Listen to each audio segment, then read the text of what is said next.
नमस्कार दोस्तों, स्वागत है मेरे चैनल में आप लोगों का। तो मेरे जितने बड़े भाई बहन और माता पिता हैं, मैं उनको प्रणाम करना चाहती हूँ। और मैं आप लोगों की बहुत ही प्यारा पचरा की सुना रही हूँ। मेरा गाना अच्छा लगे तो वीडियो को लाइक शेयर सब्सक्राइब जरूर करें और प्लीज़ मेरे चैनल को ज़्यादा से ज़्यादा सपोर्ट करें। धन्यवाद। पथरा के फोरी फोरी निकल दुर्गा मैया हो कि न जाने ना उनके दिलवा के बतिया हो कि न जाने ना उनके दिलवा के बतिया हो कि न जाने ना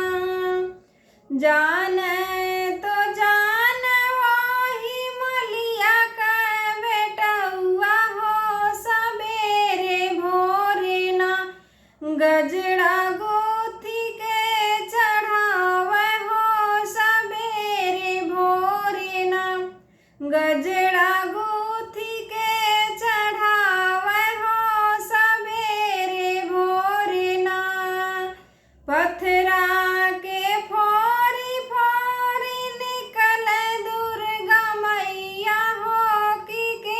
न जानेला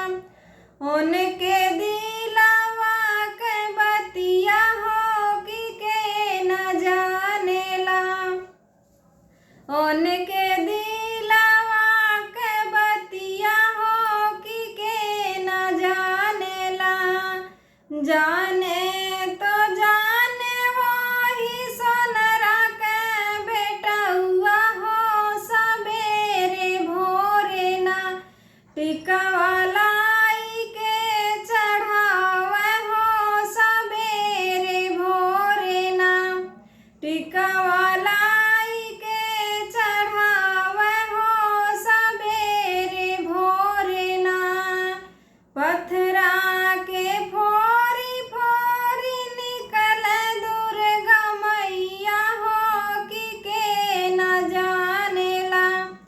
उनके दिलवा के बतिया हो कि न जानेला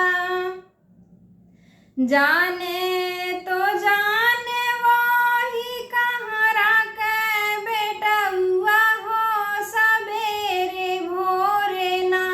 जलवा भारी के चढ़ावे हो सबेरे भोरे ना जलवा भारी के चढ़ावे हो सबेरे भोरे ना पथरा के फोरी फोरी निकल दुर्गा मैया हो कि न जानेला उनके दिलवा के बतिया हो कि